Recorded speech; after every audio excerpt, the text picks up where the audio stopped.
Welcome back to the Sales Revolution. I'm Ingrid Maynard, founder and managing director of The Sales Doctor, and I'm joined today by Colin Mills.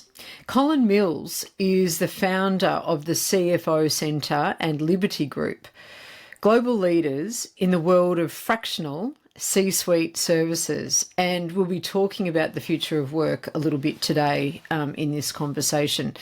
But before starting the CFO Centre back in 2001 in the UK, Colin was a classic career CFO, working in large corporates and racking up plenty of air miles before he decided to pack it all in and embark on a journey. And it has been a journey as a fractional CFO and then on to the CFO Centre and what it has become today. A movement, and I love that he calls it a movement of circa 1,000 CFOs providing fractional services to many thousands of clients across the globe, changing the lives of those business owners and the lives of the CFOs themselves. Welcome, Colin. Ingrid, it's a pleasure. Well, look, the sales revolution is about empowerment and a different paradigm of thinking about profitable growth beyond just a sales team driving those outcomes. Your story to me is one of empowerment and emancipation, as we discussed the other week.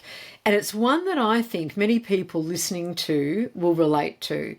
In fact, those listening, you know who you are, who own your own businesses, you'll especially relate to Colin's story. So Colin, tell us about the day that you realised it was time to make a change.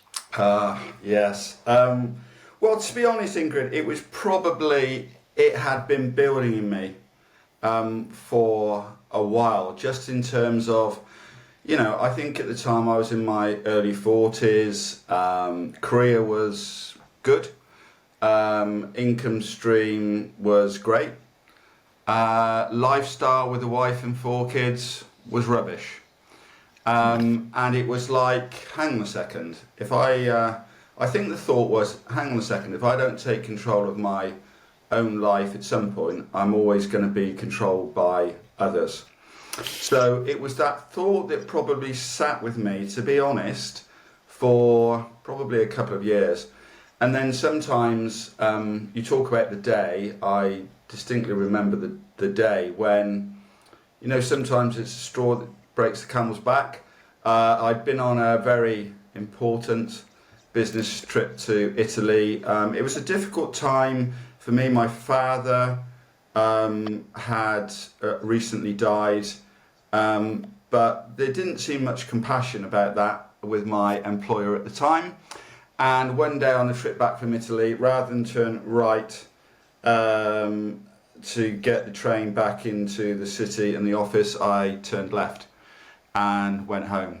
And that was the last day that I ended up in the office. So although I'd been building, there was a moment in time where this is enough. I've just had enough.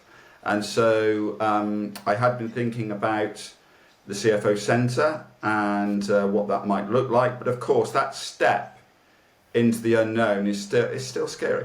But anyway, that was the moment. Well, I love that moment. I mean, there's a fair bit that we're going to unpack today around all of that, because I think that those moments where you just say, enough, no more, I'm not doing this anymore, they're some of the most powerful moments in our lives. And this clearly was one of those for you.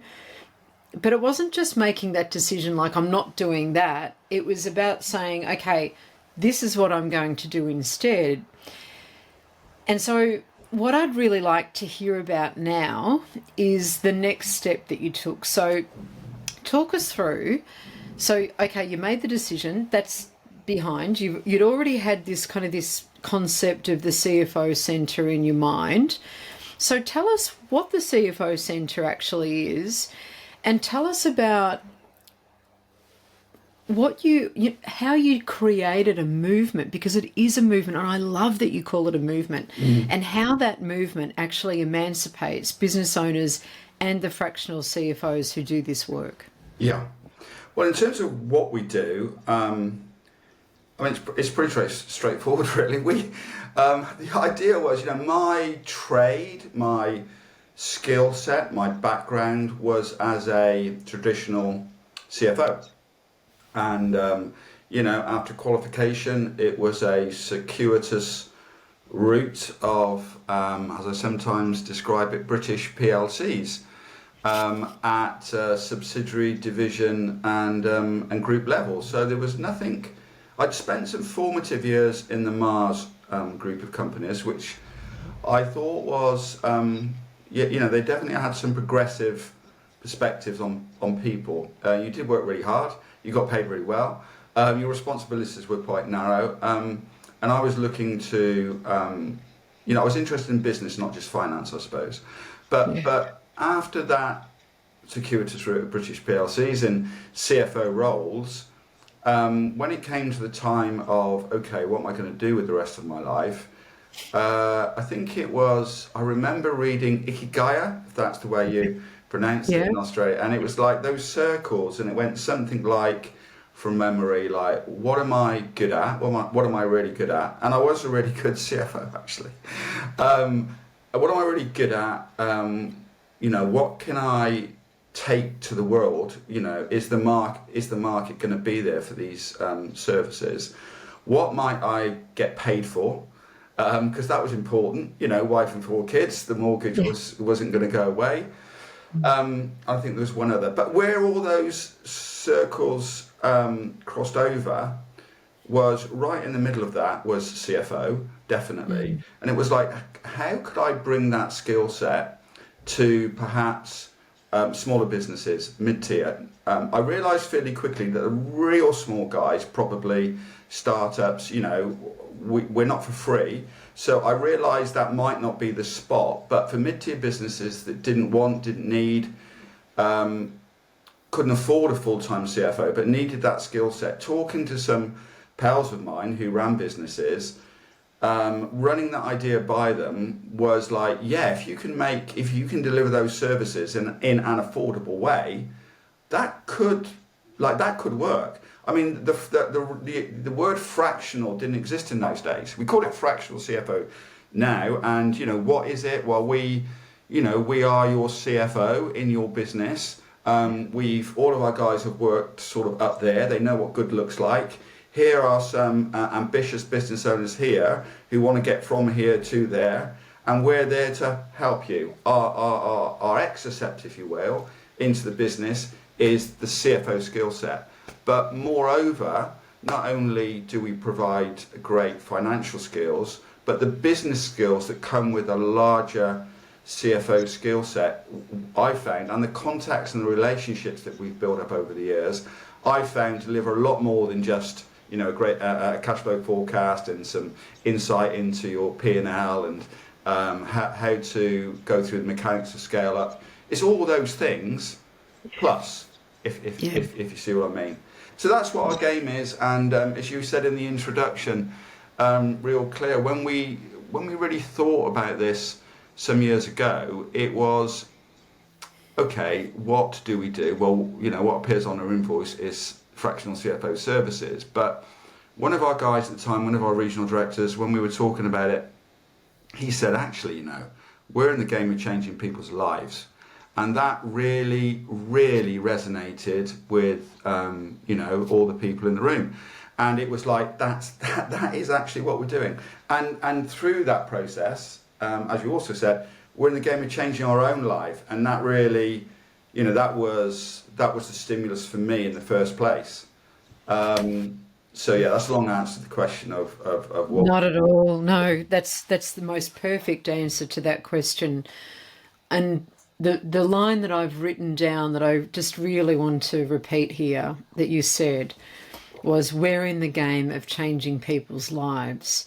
This is when these are the realizations that really change a business from just providing goods and services, or services, in exchange for, for an invoice paid, as opposed to being connected to something greater than self.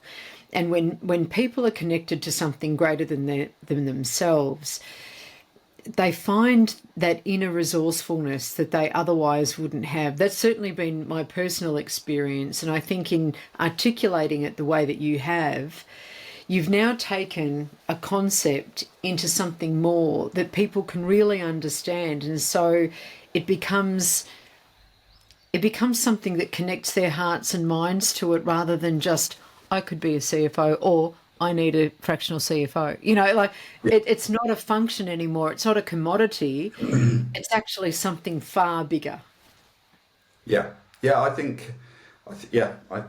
agree more, Ingrid. That's definitely it. And you also mentioned the word movement, and I do see it as a movement. People. I guess I figured fairly. So first of all, at the beginning, it was just an idea for me, but I realised fairly quickly through doing quite a lot of fee earning, as I said, the impact it could have on clients, which was great to see. Sometimes in a large corporate, you can, if you want to, you can hide a bit. If you're working in a mid-tier, smaller business, there's no hiding place. So you have to be confident. For good or for bad, you can see the results of your endeavours fairly quickly. But it gave me a real buzz, and without sounding twee about it, a real sense of contribution and difference to these businesses. And apart from anything else, I was having a great time.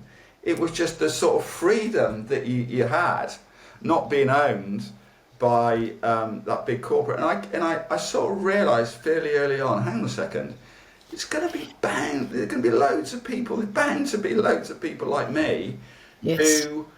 who will tune into that. Yes. I knew there was, just from colleagues that I'd spoken to, and that's the philosophy that we began to work with. And it's just one idea that supports clients, and it supports providers, the CFOs. Of course, we're now looking at some other disciplines in terms of the C-suite outside of CFOs, but it's a real, genuinely win-win, both sides. Where could a mid-tier business owner possibly get the experience?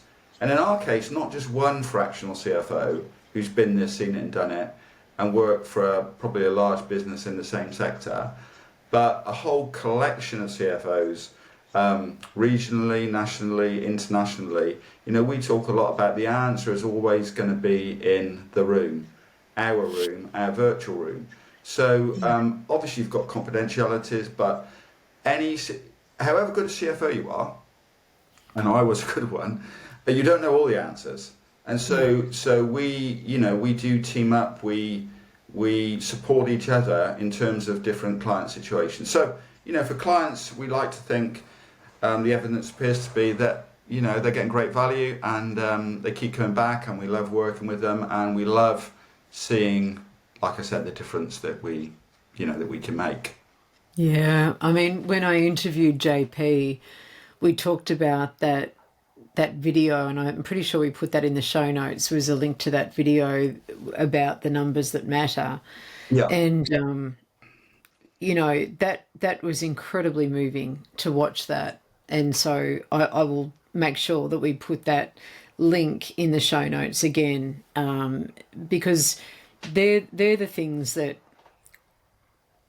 I think people don't often equate with financial freedom or access to the right information, by having somebody who's trusted, who really cares about your business, opening up the scope of what's possible or what action needs to be taken in a way that they don't have to anymore, and the emancipation too of those CFOs. I mean, Colin, I really believe that the future of work could be fractional, as long as governments don't make it impossible tax-wise.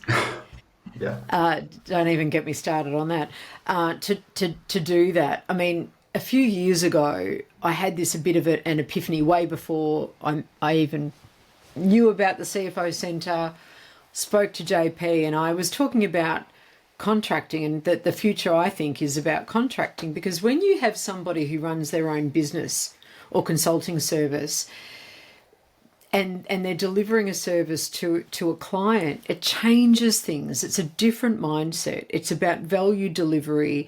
It's about understanding that the onus is on me to continually deepen the relationship, deepen the value that I'm providing to my client, but also the freedom that comes from a client of not having that head count, not having to have somebody that's on the books with all of the on costs of super. And I mean, even that today is really hard to kind of wade through, but super, work cover, sick leave, all of that stuff. And I really believe that it changes everything. What changes, though, have you seen, Colin, over the last 20 years since you've been running the CFO Centre, and why you think that fractional has actually taken off around the world as a very real solution for many companies? It does seem a little bit to your point, Ingrid, like the world has suddenly woken up to this idea of fractional. There was a stat that I heard the other day. Was it from Harvard Business Review or anyway, it was a learned source. It wasn't sort of Instagram made up or anything. That I think in 2022, I might not have these numbers exactly right, but I think it was in 2022, there were something as few as 2,000 searches for fractional. Is that right? Yeah, on the internet. And this year, up to the half year point, there were 150,000. So it's just like, wow, it's suddenly arrived. Yeah. Of course, fractional. I mean, back in the day, the word fractional didn't really exist. I mean, there were no firms back in 2001 when I started. So we're talking over 20 years ago. I was playing around with contract, consultant, part-time, interim. No one really understood what this idea was about. So that was interesting. In the UK, at the time, we actually settled on part-time, which in itself I think has got some negative connotations, but at least people sort of got the idea that I get a CFO, and I don't have to pay for them all the time. I can pay for them part of the time. Of course, the way that we work is, it's not that you just work on a Wednesday and that's the only. We are full on the whole time. We just don't happen to be physically there, as it were. And that's a mindset in itself, being always available, but you're not actually always charging, as it were, when you're not there. But in terms of answering your question, I think it was an American-led thing from my experience. I think that's where the word fractional came in. There are more CFO firms, service firms in the US than anywhere else. Yeah. And it was, I think, post-COVID that the sort of movement really began to take off. And we ourselves we were still using different words for different times depending on what resonated with people, but clearly just momentum kicked in post-COVID, and there were more people who were looking to perhaps live a bit differently. There were more fractional workers generally, and it's not just in CFO parlance, but fractional really began to take hold. So I can't give you a specific moment, I can't give you a specific person as such, but I think post-COVID there was more people who wanted to work in a different way. COVID itself meant that you had to work in a different way. You physically weren't at offices, of course. So I think the combination of those things, and I do think this maybe for people who coming into the workforce, where millennials sort of take over from baby boomers, is it? Like, the way people are prepared to work and what they're prepared to put up with, I think, has also changed. So I think it's a combination of things, and I think it comes from the US. I can't specifically name it, but by the early 2020s, post-COVID, fractional is I think the all-encompassing word. By the way, I don't think fractional is actually that great a word, if I'm being controversial, because it's still got connotations of sort of not being there all the time. So I think there's something that I relate to. I think the next evolution for me is going to be access. You have access to CFO services or C-suite services around marketing, around people, around technology, could be anything. And the mindset for me is providing access to those skills for one person or a number of persons or teams. That for me is a better word than actually fractional, even though fractional is the word right now, and we're not going to change that, and we're going to go along with that momentum. But I think where it's going, if you really think about it, is actually beyond fractional. And I think the future of work, dare I even say it, is beyond fractional, and it's into access. That's our considered view, and making those, whatever the discipline, that skill set that you otherwise couldn't afford, having access to that at a time when you want, pay for it when you want, for particular situations, for ongoing scaling, whatever it might be. I think, without getting too grandiose about it, I think that's for me, the next evolution. We'll see. Yeah, we will see. But I think that, with when people are made redundant, for example, or COVID was a good example of that radical and sudden paradigm shift around people's work life kind of blending. People are, and I think organisations also are needing to think about things differently. And when we look at the conflation of different inputs into business at the moment, I mean, it's very expensive to run a business today. And, not only from an employee point of view, but, again, COVID allowed a lot of people to downsize their offices. They didn't need to have these massive fit outs done. I remember in Melbourne, there was, I think it was NAB, National Australia Bank, had just spent, millions of dollars on this state-of-the-art, magnificent-looking office space in South Bank, and then COVID hit.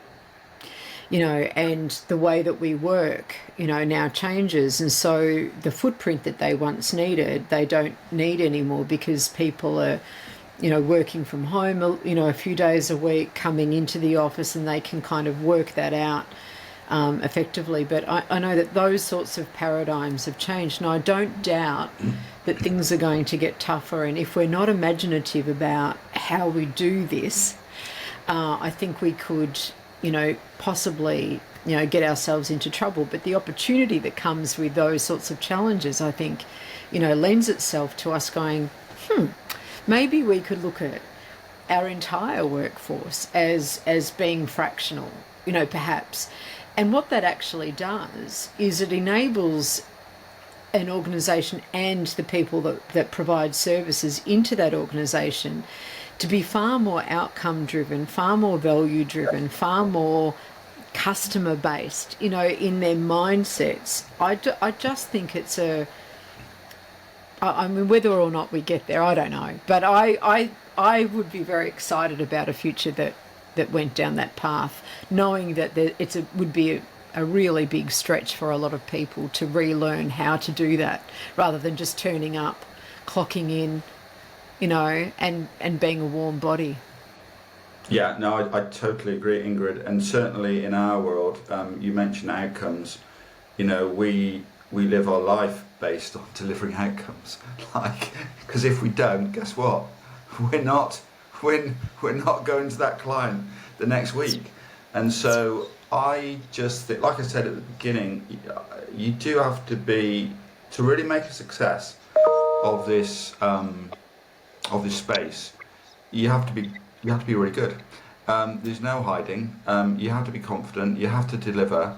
And if you can't deliver the outcomes, then we set ourselves up not to have yearly contracts, 6 monthly contracts, 3 monthly contracts. Like, we're as good as our last day's worth of work. And I think that's tough, right? But that's how it's like. If you're good at what you do, if you're delivering the outcomes, it's not about the hours or days a month that you're putting in. For us, we're working on plans that are based on outcomes, and that's what it's about. So that's a future that some people might not want to go to, It's but it's but I it's think really it's I yeah. think it's the place. Yeah, so do I. I mean, one of the things that, just along that line of thinking with the outcomes, I mean, on the website, the CFO Centre talks about choosing the top 5% of talent to be part of your team, which I think is part of your secret sauce, really. What factors contribute to that selection, and how could some of that some of those factors that you use as part of your selection translate into any fractional role so that any organisation is choosing the best of the best? Okay, so it's a great question, and I like to think this is, I describe it as simplicity at the far end of quite a lot of complexity.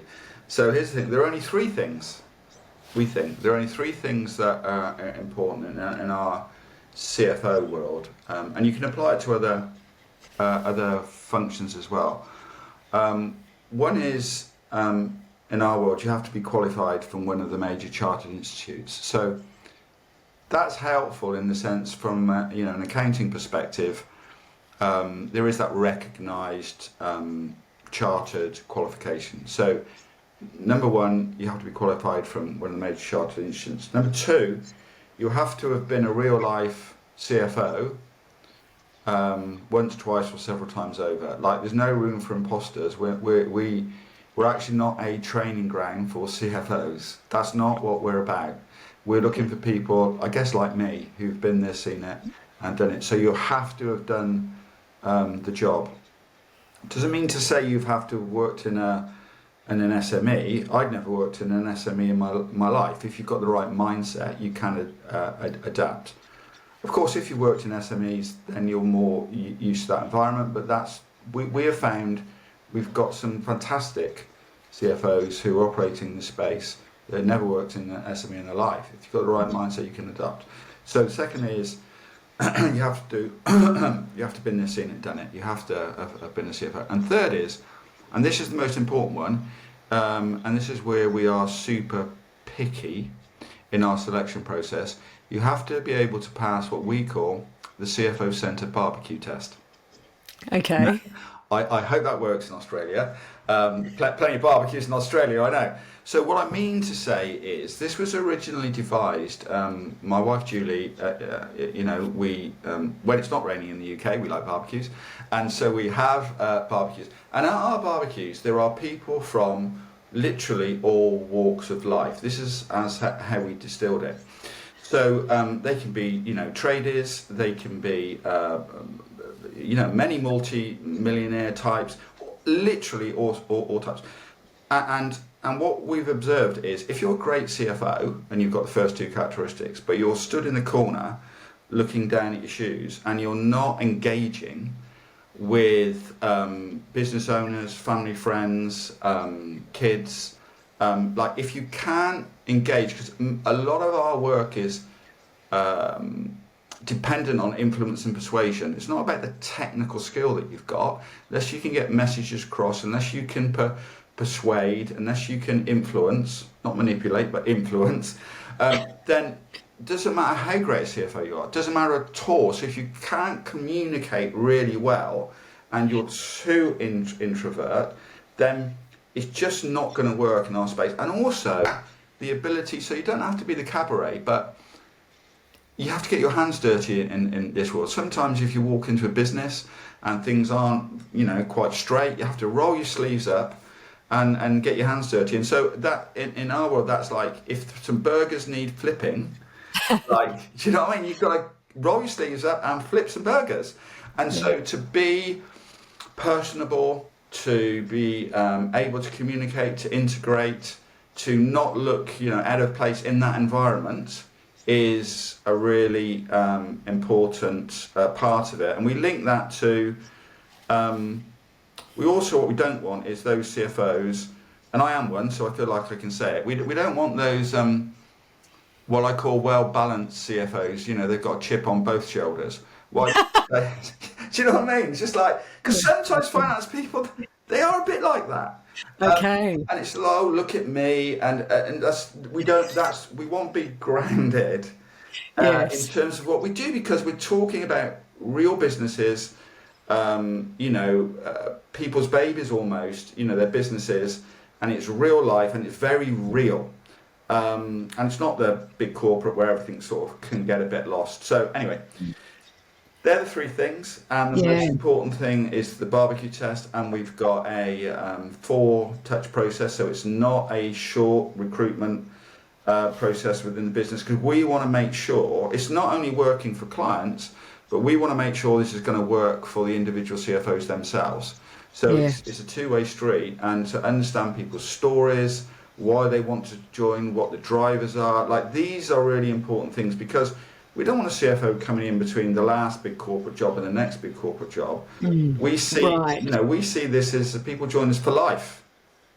Because if we can deliver on our promises to the guys that are coming in, and they can deliver on their promises about what they can do for clients and the reasons they're joining, then you've got a match made in heaven. And we create that freedom we talked about earlier on for the individual CFO. And if we've got that recipe right, then clients get great outcomes. So it's that's the way we see it working. I think that's, that's really going to sift the wheat from the chaff there. So the qualification, I think, weeds out bookkeepers, people that, go, yeah, actually, I could be a CFO. I've done the payroll for my husband's business or wife's business or whatever. So the qualification, I think, really, first of all, raises the bar. The thing that really impresses me is that they've got demonstrable experience as a CFO a couple of times over, at least once, but, hopefully a couple of times over. And so those two things combined, if I'm a client, I have immediate confidence in the level of experience that someone's going to bring. But also I feel like I'm in a safe pair of hands there. And the thing that really struck me was when you talked about the barbecue test, and,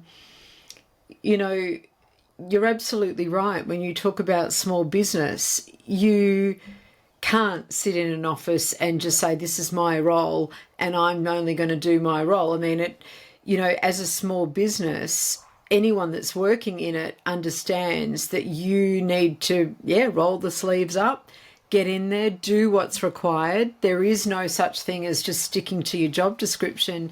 It's what's required and how can I help? How can I be of service? It's a totally different mindset, and you've just talked to that as well. And also, like, I'm thinking, putting my business owner hat on here, I want someone who I can have a conversation with about the numbers, because if I'm getting a CFO into my business, it's usually because it's not my strength. And, so I don't want to speak numbers. I want to speak business. I want to speak what the numbers mean for me, so that I can make better decisions, so that I'm feeling informed, so that I can see around corners. It's that sort of, and to do that, you need to be able to have those conversations, don't you? Absolutely, yeah. I mean, you can think about CFO roles in a number of ways, but, scorekeeping, you need the right score, but that's where it really begins. And much more problem solving. So looking at where the problems are from the insights that you get, and probably most importantly, attention direction in terms of, what does this mean? Where's the business going?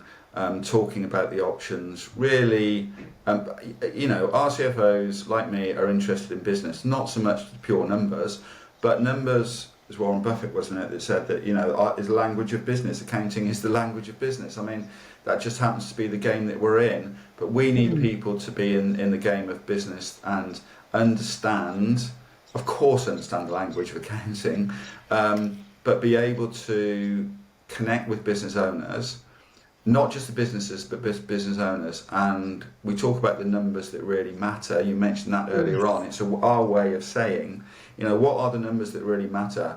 Sometimes it's pure profit and loss, cash flow, business valuation, but not all the time.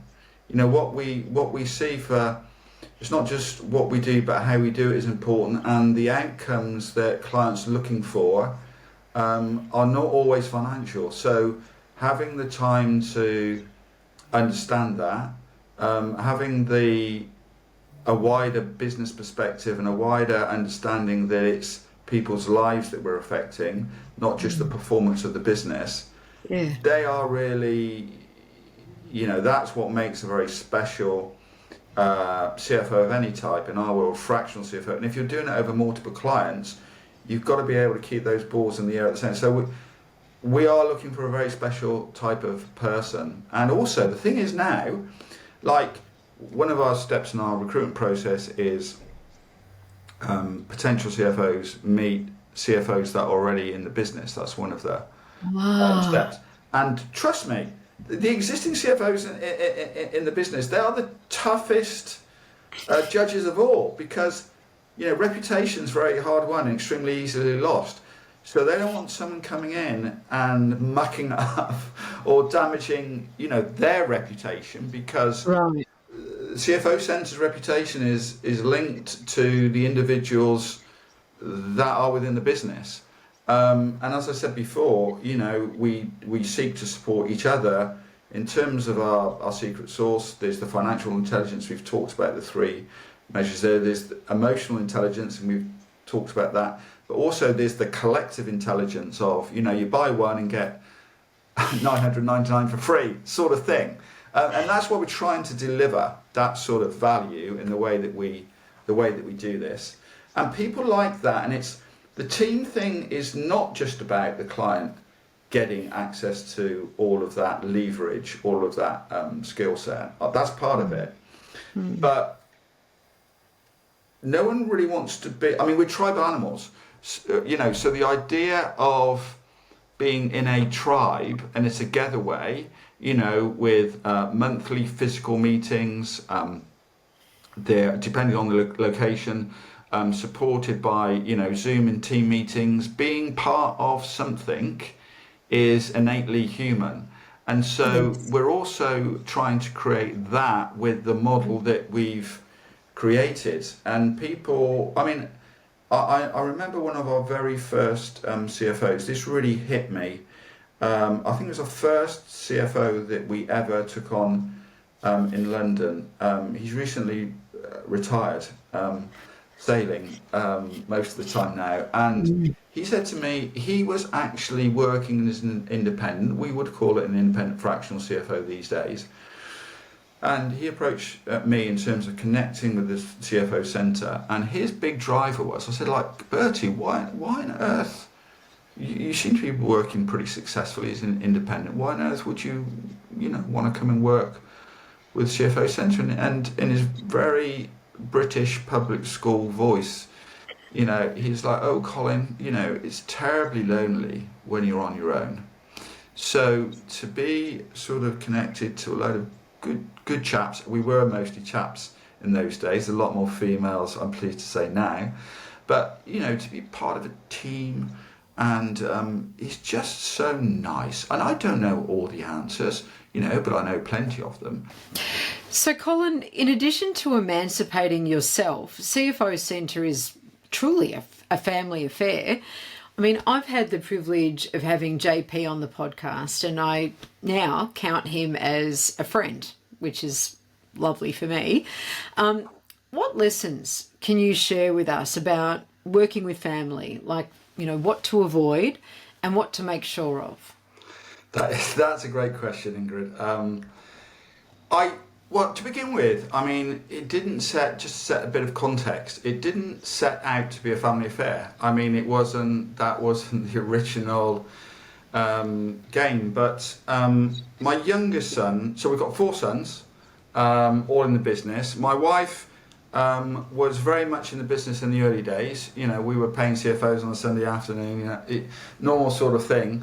But not so much these days. Apart from all the key decisions, she's still very involved in those. So it is very much the way it's played out over the years. The youngest has always shown an interest, and I should say they've all been professional footballers, by the way, as well. So that's quite an unusual thing. So that elite sports mentality comes with them. Yeah. Two of them have had second careers as well, and now third careers.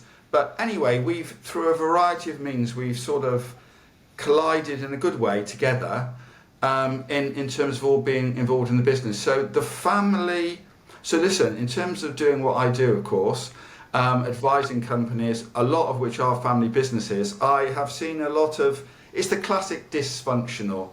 I mean, the listeners, the viewers may experience this in their own business. And I was very, very conscious of not being that dysfunctional family business. Now, how successful we've been. I like to think we've been quite successful.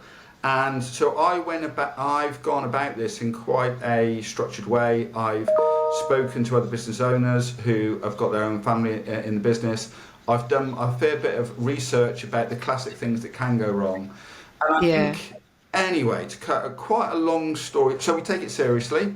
We are quite conscious of the family dynamics, and I think it boils down to a couple of things I would describe as mechanics and dynamics.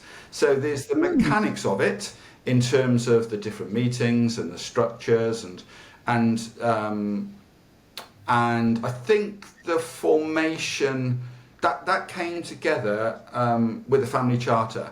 So my wife and I, it must be about 5 Christmases ago, we typically have a break between Christmas and New Year, and we were away together, and at the boys' request, wrote our family charter. And that was just about the philosophy of how we've operated. And not to run the business from the grave, as it were, I don't intend to die any time yet, but the guiding principles, they were really interested to understand that philosophy, which in most businesses never ever written down. So to tune into that philosophy, and so we've gone through several sessions with them around sharing that. And so I think this leads to more the dynamics of recognising the personalities of the individuals. I suppose. So my wife is certainly very, very much into this. She is the arbitrator of all things and does an amazing job. So if she sees, senses any type of potential conflict, it's going to come straight out onto the table. So I think we're blessed with having her in this, what I call dynamics. So we've tried to make sure the boys really enjoy what they're doing. Again, a bit like my philosophy I mentioned earlier on about what have you got a passion about, what are you really good at, like playing to our team's strength, and that sort of comes slightly from elite sport as well. So, and making sure that we're talking about issues. So we have a family meeting, which is once a year. We have a quarterly get together, and this isn't talking about so much how the business is performing. This is just how's it going for you, what are you enjoying, what are you not doing, where do you want to go on this journey, and trying to then just create that context that we can then create a good functional operational mechanism, the mechanics, the dynamics in my world set the context for the mechanics that then follow. And so we don't put people into jobs that they're not very good at least that's the idea. We pay the market rate for the jobs. All this is sort of incorporated into our family charter. So Yeah, that process I think was a great kicking off point for trying to create an environment where we're not that classic dysfunctional family business. And here's the thing, I say this, I still go, Julie and I host in the UK a physical induction dinner on day 2 of people's induction, so we still go to that. That's an important part of it, and I say at the end of that dinner I stand up and say a few words, and one of the things I always say is, guys, we're all a long time dead, we may as well enjoy ourselves while we're here. So the journey, I think, is as important as the outcome for us. Anyway, that's a very long answer to a great question, and it's quite a complex one. So like I say, we try and take it serious. Well, we do take it seriously. We try and make sure that we're doing a good job, and as I say, we're enjoying it along the way. Yeah. Well, there's a lot to it. So it had to be a long answer, because you've clearly done a lot of thinking about how do we make sure that our family stays together and functions as a family as well as a business. And even though you didn't set out to create a family business, that's what you've got. And so in accepting that that's what we've got, and then there's a lot of strength there that's come from professional sport, and obviously Julie's ability to not only operate operationally but to be the arbiter, as you said, of all of those things, and to table important conversations in a way that everyone feels comfortable having those conversations. I mean, the family charter, now that I'm more involved with family business, that family charter is something that I think is so important, isn't it, to being the guiding principles. And you're right, most organisations don't have it, certainly not outside of family business. But long after, you maybe take a sidestep from the business, that the DNA of that business is in good hands, and that there's an experience of what that actually means, how that plays out. And the other thing that really struck me, and I wanted just to clarify something. So are you saying when you've got new people, new CFOs anywhere around the world, you go and do an induction dinner? So in the UK, a physical attendance by Julie and I. So we host the dinner, and then one or two or sometimes all 3 of the boys that are in the UK will also be there. Obviously JP not, because he's in Australia. And then for inductees in other countries, I do, actually it's called Founders Mindset.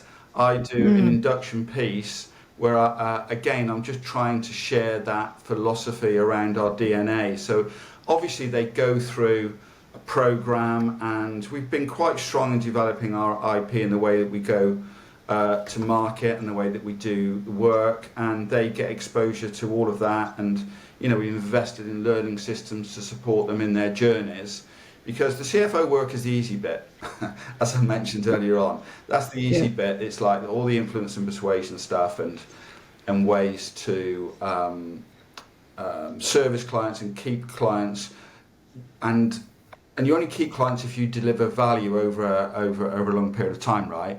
So all of that comes as part of the program. But I do a piece at the beginning which talks about just this philosophy around our DNA, and it's more the mindset piece as opposed to the skill set. You need both.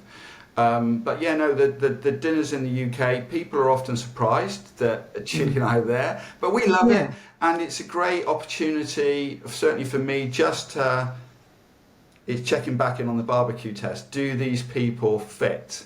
Do they look right for us?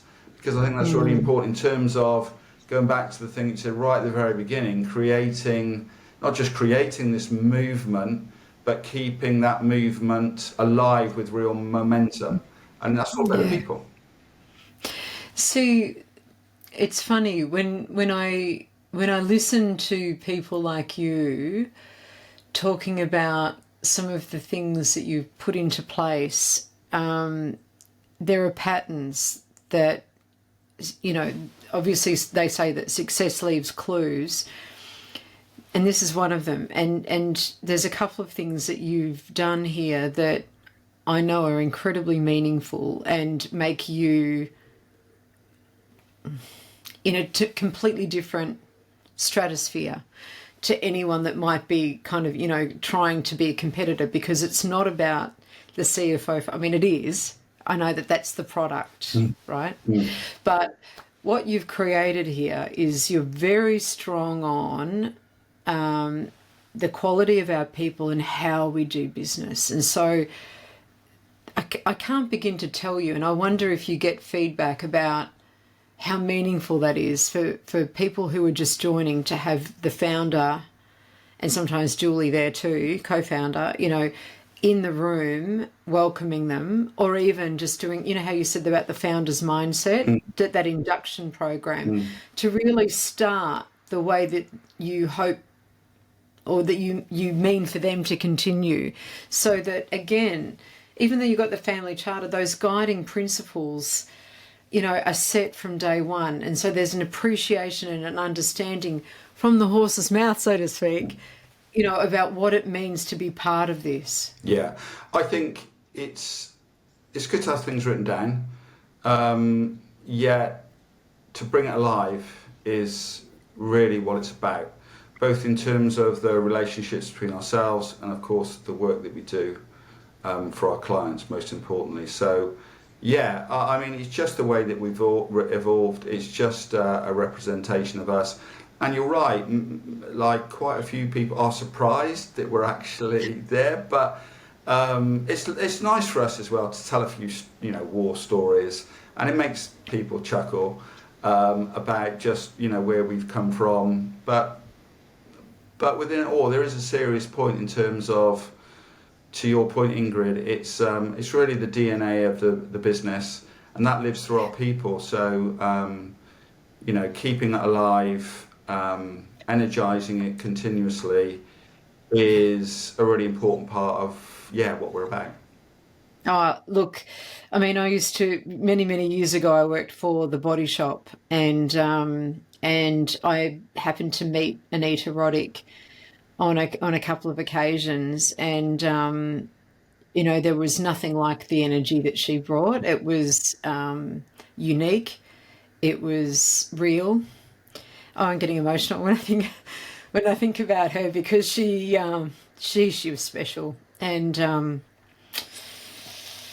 just being anywhere, where she was going to be, was just an incredibly meaningful experience, because I loved the very real and I don't know, like, she just common sense, like, she didn't set out to do all of that stuff. It was all based on cost reduction, kind of making do with what you had and all of that stuff. And it kind of snowballed. I'm sure she was just as surprised as everyone else. I think the timing was probably perfect for her in lots of ways, but fundamentally, she was the same from the day that she started to the day that she exited the business. And and I think about the business as it is today, and I believe, nothing against anyone who currently works at the Body Shop.